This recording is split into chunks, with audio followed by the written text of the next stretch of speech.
Welcome, ladies and gentlemen, to episode 12. Or, I guess, I don't know. Either you get it. It's episode 12. Tony Talks Life. Uh, this is going to be an interesting episode in the fact that I don't know what to title it. I've had such a interesting, bizarre, and relatively simple day, yet there was so much to talk about. I mean, where do I even begin? I guess we can start at the beginning. But as for a title for this, I don't know. It's between am I going to be featured in a book or if it's going to be how far or how far can one take a joke or like can a joke go too far? That again, these are all part of the stories that I am going to share with you tonight. So, first thing is it's another normal school day, nothing too bad. The only weird thing about school today was my last class of the day, which also ties into the joke thing. So, in the last class of the day, I had no students. Now, I know what you're thinking. You're saying, "Well, that's your prep period, right? That's the period that you have as a break." But no, I was supposed to be teaching students, and no students were enrolled in the class. Wow, that was not gonna lie, that's pretty interesting. That was a first. That was a first for me. I've never had a class where I was supposed to teach and no students showed up. Not because they willfully chose not to show up, but because no one was enrolled in the class. It happened. That was the weirdest thing that happened to me, at least academically speaking. Another thing that was pretty interesting today is that I actually held two different club meetings in my classroom. Two.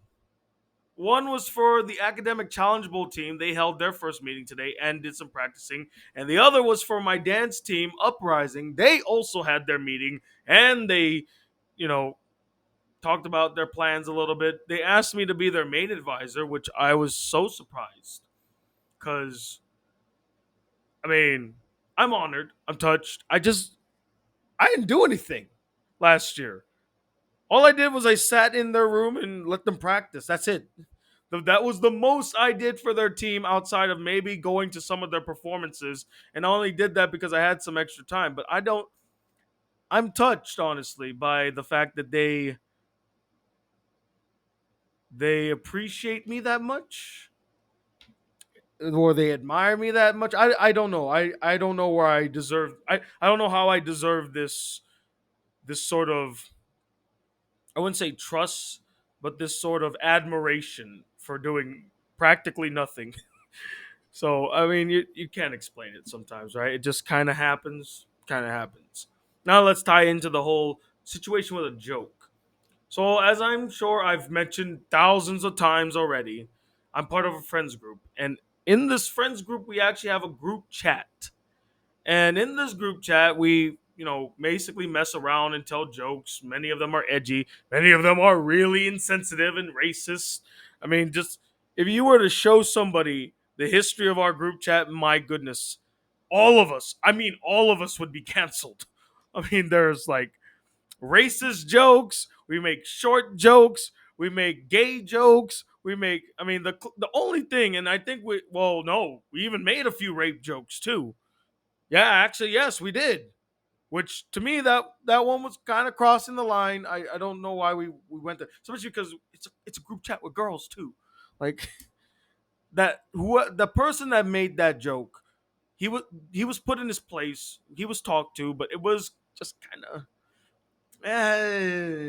But yeah, if you were to just see our chat, Jesus Christ, all of us would probably lose our jobs. Maybe I don't know. Maybe probably. Point being is that in this group, there's one guy that I interact with, and this guy, he likes to prod at me a little bit. He drops the occasional N word here and there. And look, I don't care about the N word. I'm a man of context. Like, why did you use the N word? And if are we friends too? How close are we? So, and we're not close, but I mean, we're not like enemies. It's not like I hate this guy or this guy just wants to mess with me. This guy is a high level troll, and I mean high level troll. I've not seen such trollitude since high school. The level of trolling he does, and I actually admire a good troll. I admire someone that knows how to that is gifted in the art of trollology. And so we do a little riffing, we do a little, nudging. He makes a few jokes that I don't think are that bad. But then there's this one other guy who comes into the chat and he's just telling us, guys, stop fighting, okay? This is ridiculous. This is absurd. And at first we all thought he was joking, but then like the tone of his messages got really, really serious and it kind of killed the mood. And everybody just went, okay. Okay, I think we're done here, guys. I mean, it really felt like we struck a nerve that none of us expected to strike.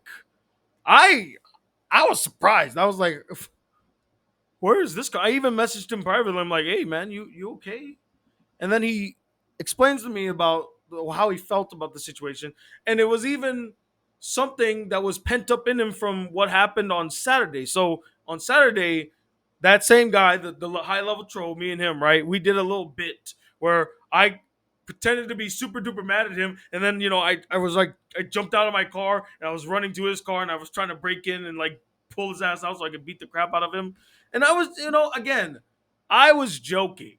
Obvious. Well, I guess I say obviously, but after talking to a bunch of people, I guess it didn't seem obvious to them. They thought I was actually mad that this guy called me the N word and that I was going to beat him up, even though I'm a pacifist by nature.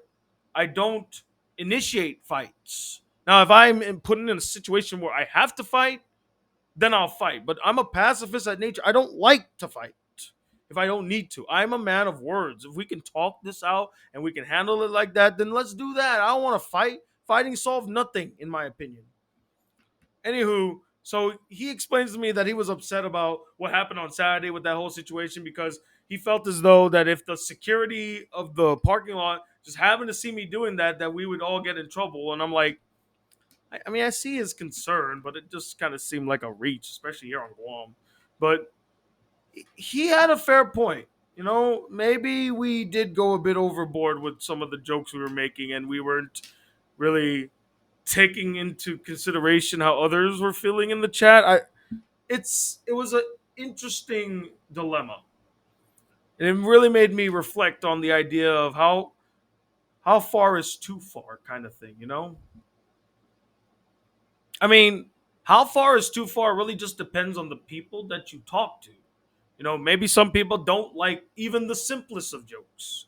Just a simple fat joke would probably trigger them, right? I mean, we live in a very, I wouldn't say we live in a sensitive age, but we live in an age where everyone is on high alert. And, sometimes what could seem innocuous, which means innocent or like harmless, might actually be something that someone found very hurtful. And I've been in situations where I said something that I thought was relatively tame or not suggestive at all, or I felt like was completely innocent, and someone pulled me to the side and like, hey, sometimes you got to be careful, when you're talking to certain people in the group. There's you got to just remember that they're not like one of the boys. I had this conversation with another teacher. It's like, you got to be careful, when you're talking to some people, you can't talk to them like you talk with like one of the boys. And I'm like, who did I offend? Who did I rub the wrong way? I couldn't stop thinking about it the whole day. I still don't know who the person I offended was, but it really put me on edge and it made me go, man, did they misunderstood what I was trying to say? Am I an asshole now? Like, oh God, is my reputation ruined? Those thoughts ran through my head. But yeah, it made me really think like, man, maybe we really did go a bit overboard. I talked to a few other people that were in the chat as well. One of them, they were like, yeah, I kind of see where so and so is coming from. I talked to the girl that I'm very fond of. We've again talked about her a lot. beautiful green dress. Anyway, I talked to her about it, and she was equally as confused like I was about what was happening, but she also felt that on Saturday when I did that whole bit that I was serious, which really that her saying that was eye opening because I thought she would have thought it was a joke too. But if she thought it was serious, then maybe I did use too much energy. Maybe the energy of the moment felt way too real for many people that the joke was completely lost at that moment. And now people were like, "Whoa, are these two about to actually get into a fight?" And I don't know. I felt like him he and I were on the same page, but clearly not everybody in the group was on the same page. So can you go overboard with a joke? Absolutely. You know, how far is too far? I mean, again, it depends on your group. It depends on who you're talking to. It depends on a lot of things. Now we know that maybe we can dial it back a little bit and try not to overblow it this time. And I also found out that the friend that got upset at us, he was going through a lot. There was a situation that he was dealing with that was complete bullshit, and he was upset about that, and he was being dragged into something that felt like it would ruin his reputation. So it was a multitude of different things all happening at the same time that led him to just have this rant, this outburst, and he just directed it to the first people that he saw, and it was me and the troll guy. He later apologized to me and said, "Hey man, I didn't mean to blow up on you like that. We solved the situation. They're gonna do it anonymously, and I'm gonna be okay. But I'm sorry I did that to you." And I said, "You don't have to apologize." I in retrospect, looking back at it, yeah, we went a bit too far. Maybe we made a lot of people in the group uncomfortable. That was not definitely not our intention, but you know, sometimes your best intentions are not registered either. You could do things with the best intentions, but that don't mean that it was going to be well received. So there's that. Anywho, so that situation got solved. Ever the troll he is, the guy that started it all, he literally creates a formal letter. I mean, a formal letter. Dear Mr. Blah, blah, blah, I'm CCing this in accordance to this, Article 15, something, something, something, in accordance to this acronym. He took a lot of time to really think about his response. His response was half hearted, half kind of sincere, and 100% almost like a shit post that's trying to come off as genuine. He meant it though. And then I responded in kind. I responded in kind. And then our friend who had the problem just goes, "Oh no, you guys can go back to what you were doing. It's okay. Don't worry about it, guys. It's fine." And then he goes again, ever the troll. He just goes right back to it. It's like, "Hey, let's pick up where we left off. You nig." He pulls out the N word card. Oh man, our group is like I told that girl. Why do I keep saying like the girl? Like I told you guys, or like I told the girl that I like. I mean, our group is fascinatingly weird. I mean, there's never a dull moment. That's for sure. There's never a dull, boring moment with our group. That's for sure. So that was that.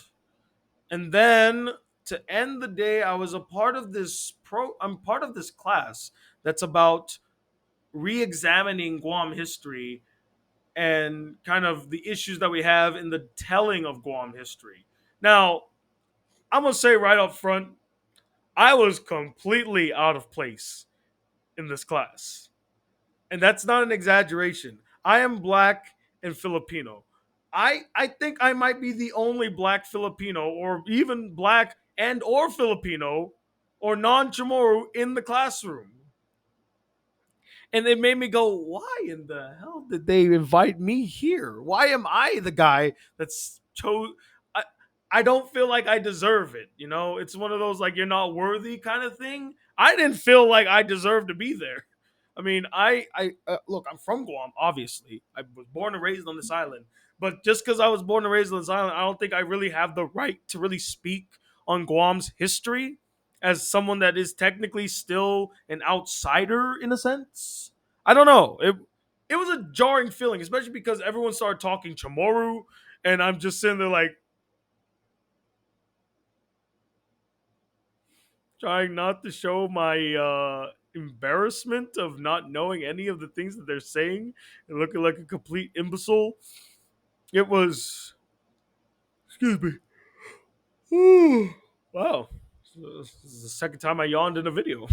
Anywho, it was a jarring experience, but at the same time, it was an enlightening, enriching, and fantastic experience. I'm super amped to be in this class. I can't wait.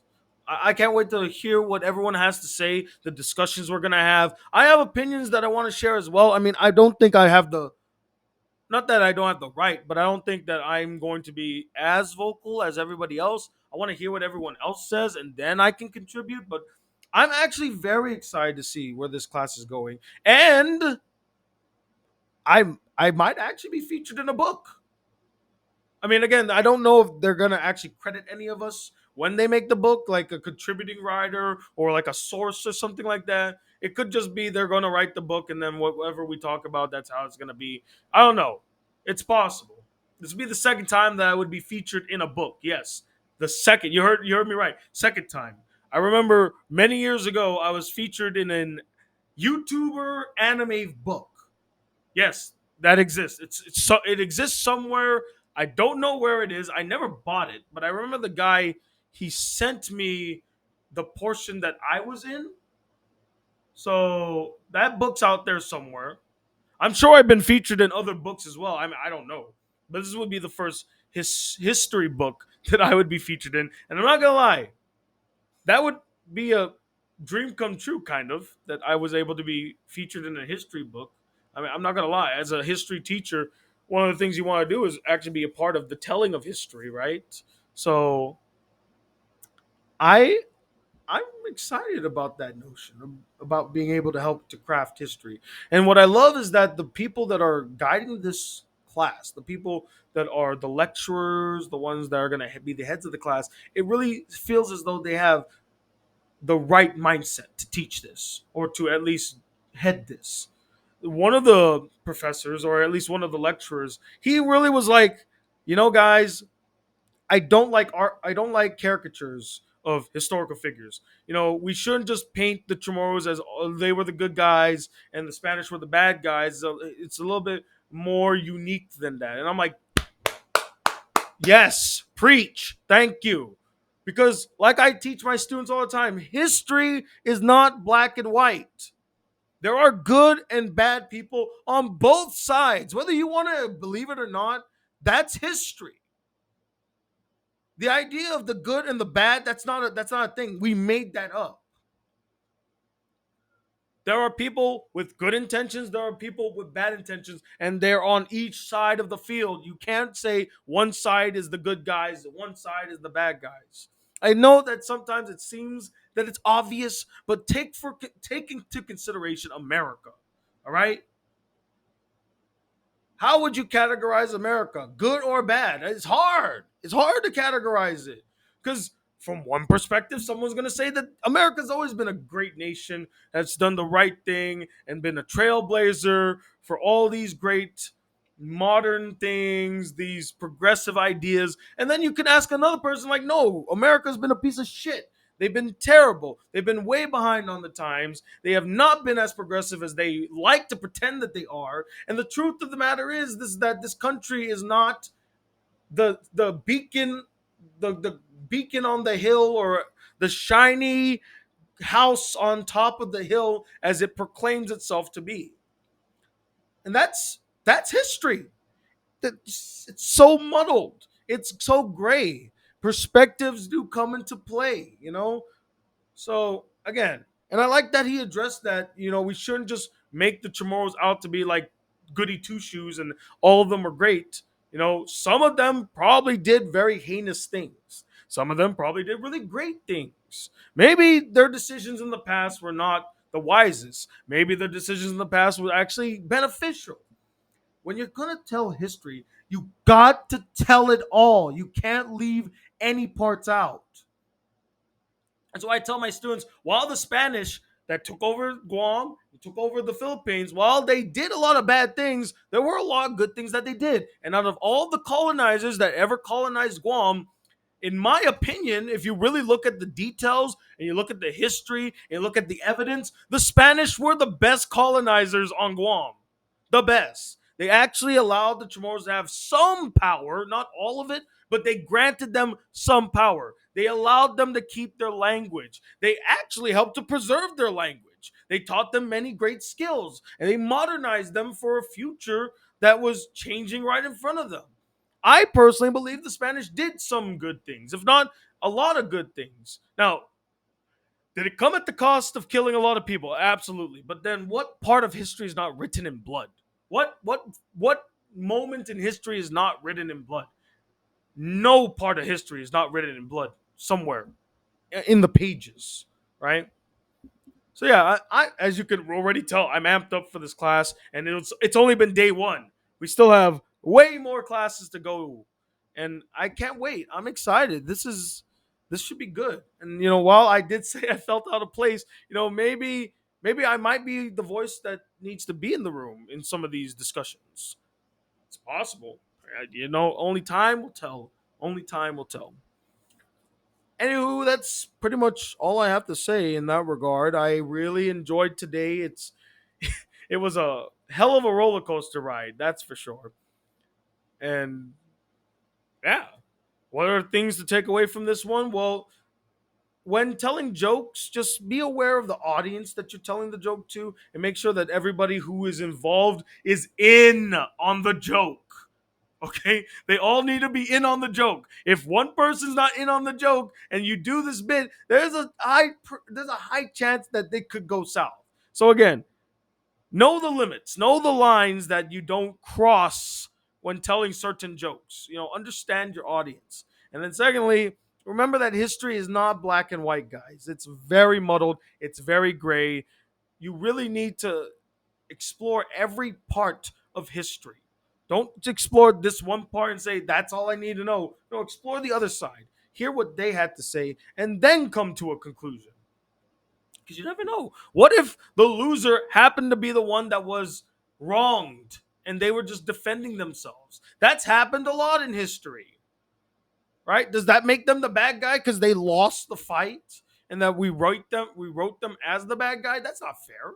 I mean, well, history's not fair anyway. But that's what I mean. You gain a little bit of a perspective. Like, wait a minute, the bad guy or the antagonizer. Let's just say that the antagonizer wasn't actually the one that lost the war. It was the people that started the war, right? That's a good point. That's a good point. Anywho, that's all I really have to say. Thank you guys for watching. I see that I'm back to my regular 20-minute long episodes again. I guess that that one moment of me making videos that are under 20 minutes, I guess those are a thing of the past, huh? Oh well. Well, that ends today's vlog, everybody. Thank you guys for watching. And as always, keep living life.